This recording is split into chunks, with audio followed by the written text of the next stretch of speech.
Hello. Oh my gosh, are we in a car right now? Yeah, sorry. My publicist and team is like, listen, you need to be in a comfortable place with good lighting, and that's how you do Instagram lives. I'm like, I gotta run around New York City and show property all day. I can't be uncomfortable. This is Yuri, my driver. Yuri, say hi. Oh, hi, Yuri. Okay, We know Yuri from the show. Eyes on the road. Yes. Oh my gosh. Well, I feel like I'm in an episode of $1 Million Listing New York right now. So this is what I feel like I'm in an episode of $1 Million Listing every day. But right now we are coming down. What are we on? 11th Avenue? We're on 11th Avenue. We are making our way downtown. Wow, how exciting. Let's talk about last night's episode first. Marc Jacobs' townhouse. What? How'd you get that? I met Marc's chief of staff. Nick, great guy, and he said that they wanted to sell their house, and if I knew a great broker, and I said, hello, me? Hello. And I met with Charlie and Marc, and then we got it, and I just, it was tricky because it's a famous house, right? It's been written about a lot. Everyone knows that it was his house. It was in Architectural Digest. But he bought it at, a prime time in the market. He spent a lot of money on it. Then he completely renovated it and redid it. And, 2020, the beginning of it, was a tricky time in the market. Obviously, this is, again, pre-COVID.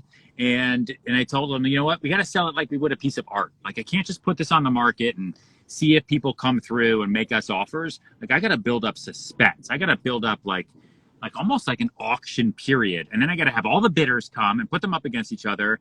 And then we'll just take the best offer we can get. And it worked. And we sold it for 10.5. And we actually closed. It's what they don't show you because time is all weird. If you watch the episode, we closed on that house on Friday, a Friday in March. Cuomo shut the city down on Sunday. So we closed and then had no idea what was coming.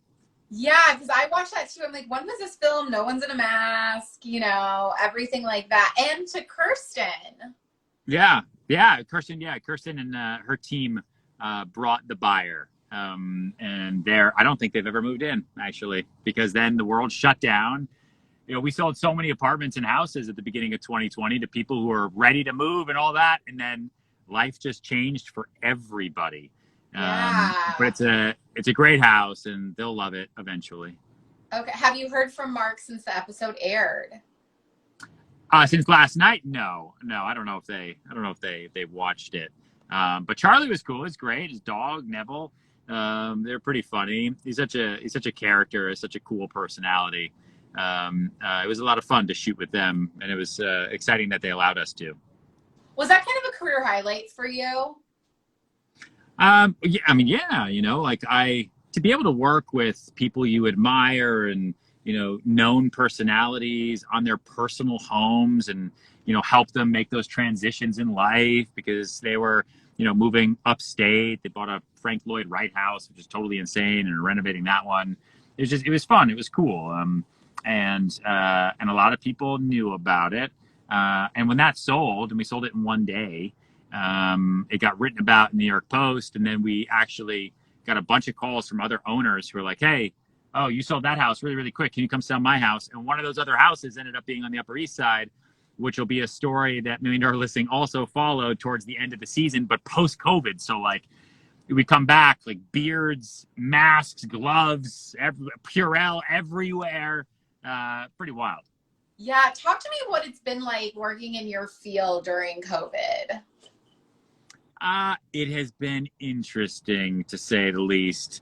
I came back to the city April 20th, 2020. We went away for 1 month. We went to New Hampshire for a month. Couldn't stay away any longer than that. And we secretly were showing apartments and doing inspections and walkthroughs, even though we really weren't supposed to. But then non-essential workers were basically allowed to get back to work on June 22nd last year. And that was when, we kind of got to go back to doing things normally. And it was weird. A lot of people still didn't want to do anything, even though you could. I was expecting people to be excited. All right, now let's be protected. Let's be safe, but let's go back to it. And so many New Yorkers were like, nope, not doing it, which was really frustrating. And you'll see that on the show. There's one episode coming up after COVID where it was so difficult to get brokers and people to come pay attention. and come see properties that I rented a Lamborghini SUV. I covered it in saran wrap. I put a yuri in a hazmat suit and a Russian gas mask. I was completely covered in latex, and I was like, all right, now will you let me come and pick you up so you don't have to take the train and come and see this house? And people were like, fine. So ridiculous. Wow. Yeah, because the show is obviously known for its over-the-top staging and open houses. So Yeah. how was that not being able to experience that during filming this year? You know, I think I was okay with it. You know how hard it is to do all those parties and costumes? Like next week, I think I'm in I sold this place on Duane Street in Tribeca, and I had to dress up like a lion. It was so hot. I brought like 5,000 balloons into this open house. Like, it's a process. COVID, they can't do that. That's illegal. Sorry, you got to buy this property without me dressing up for you. And it was nice to take a little break. But listen, post-COVID selling in New York City has its own set of drama and events and protocols that will make the show probably even more interesting than ever before. So I'm excited to see those episodes. Yeah, and we have Kirsten this season, the first female cast member to join the cast, Yep. season 9. Did you know her before? And if so, what did you know about her? Yeah, Kirsten's great. She's been in the business for a long, long time. I've known her for a while. I love that they chose her. We've been pushing for them to cast a woman on the show for a long time. I mean, the majority of the deals that I do in New York City are with women, and yet the show is always, shown 3 men. And so it's great to finally have one. She's married to one of the real estate developers that I work with. He lists all of his projects with Kirsten, and then some of them with me, which will be interesting next season because one of his buildings at 75 First Avenue is really cool, and we've been working on it for a long time. And he keeps threatening me. He's like, I'm going to give it to my wife. You don't have all the star power now, Serhant. I'm like, great, thanks, Stefano. But she's awesome. She's great. She's definitely a shark in her own like mom boss kind of way. She really, really is. She really is. I know. And obviously, like the cast, it's a bigger cast, I feel like, this year than usual. So you guys are kind of moving around. You don't really work together as much. At least that's what we're seeing right now. Is that kind of the way the whole season's going to go? No, actually, not at all. I mean, I think last night kind of started the run of us doing deals together. I did the deal with Kirsten. I do another deal. I do a big deal with Steve Gold this season. I think he does one with Frederick that's coming up. Like, we're all kind of working together, but like, COVID kind of screwed things up. It made everything really, really hard. And so, where we typically see each other more, due to COVID, it was tough. But remember, this season, like what you watched last night was early 2020. The episode before that, like that deal for me, we shot in the middle of 2019. So like this, season 9 that's airing now was supposed to come out in May of 2020. So we're a full year delayed and spent roughly 2 years filming it. I filmed my last scene for this season 20 minutes ago. So it spans timelines. It's kind of crazy. Yeah, so it's like we'll see masks and sanitizer, and then we won't. Yeah. Yeah. How do you think COVID's like going to change your industry as a whole? And like, are you seeing business pick back up now? Yeah. Oh no. I mean, I got into the business the day Lehman Brothers filed for bankruptcy in 2008. So the market that I knew was financial crisis and then coming out of financial crisis, which was basically what we've known up until 2020. The market's like never fully recovered after that. And now, post-COVID, we're now dealing with people who need homes and who also want them. Like, this is the craziest real estate market I've ever experienced. Right now, I'm waiting. I might have to jump off because I'm waiting on a call from a seller to see if he's going to accept a deal. I'm in a bidding war right now for a $20 million property. I got my buyers to come up to pay 23.5. And so, like I've never been in that kind of market in New York City in my life. And so things are just crazy. And I think we are on the precipice of probably the largest New York City real estate boom we've ever seen. Wow. And, Frederick has spent a lot of time in LA, so we're not seeing him as much this season. Talk to me about what your relationship is like, and did you miss having him around more? Did I miss him? You never know. Hey, Yuri, did you miss Fred? Did you miss Frederick? Yes. Oh, whatever. What? You never know. What? A very good friend. Okay, Yuri and Frederick are they're like this. Apparently, who knew? Listen, Frederick's great. He's also a pain in the ass. Out of sight, out of mind, though, a little bit. Like, he's in the season. He pops in here and there, makes himself known. And our relationship was friendly pre-COVID, and then there's some drama and some things that go down this season that the cameras were there for, which is just, but listen, he's like, we're friends and enemies at the same time, if you will. Like, we're very competitive, we're very similar, and so I don't know. I'll just leave it at that.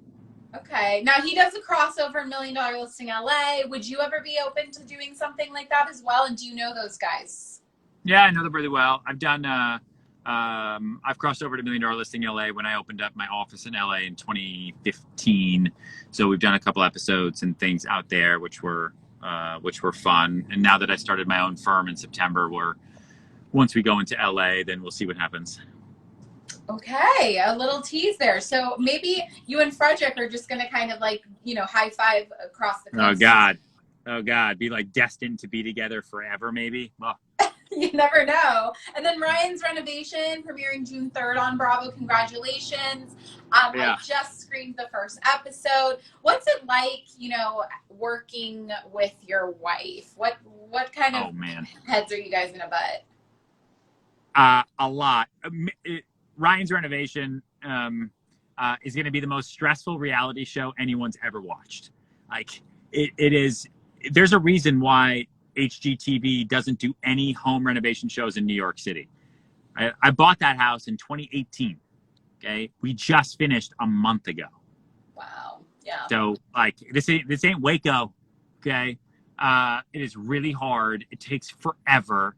You need 1,000 people to do anything, and it's just really, really pricey and expensive. And the show follows all of that, for better and for worse. And working with Emilia is great. I mean, she's right there with me, but like, tensions get really high. The delays plus the baby, then throw in COVID on top of that, and then throw in starting my own company and then deals dying. It's like, it was a lot. 2020 was a lot.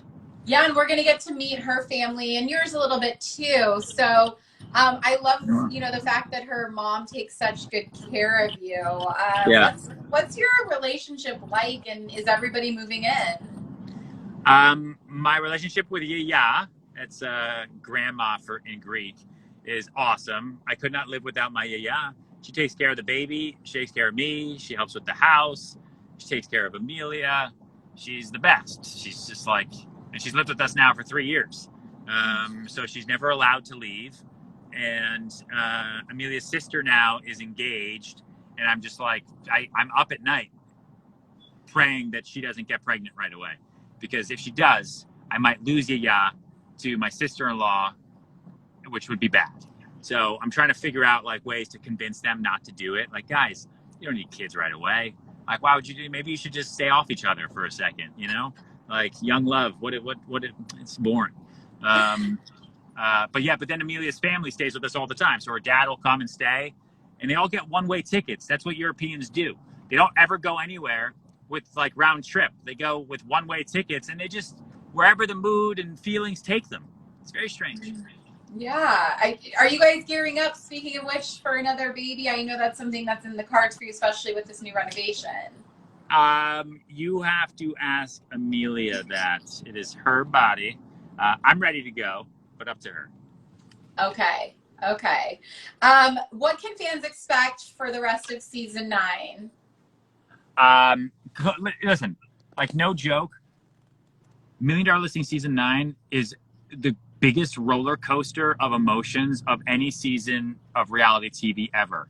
We are real estate brokers in the most high stakes market in the world, going through pre-COVID, going through COVID, going through every deal happening to every deal dying, to starting my own company, to coming out of it, to trying to figure out how to navigate these streets again when New York City was the epicenter.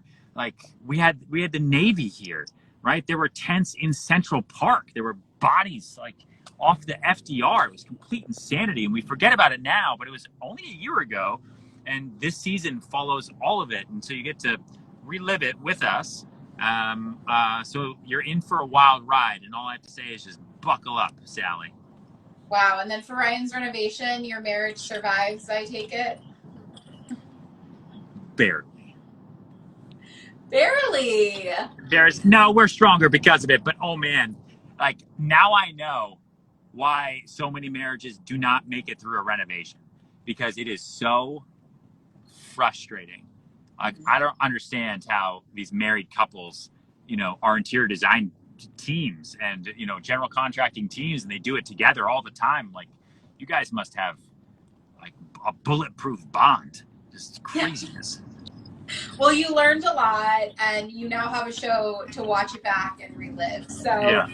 Million Dollar Listing New York, Thursday night, Bravo at 9 o'clock. Ryan's Renovation, Thursday, June 3rd at 10:15 on Bravo, our favorite network. Thank you so much, Ryan, for joining us. Thank you. Thanks for having me. Thanks, everybody.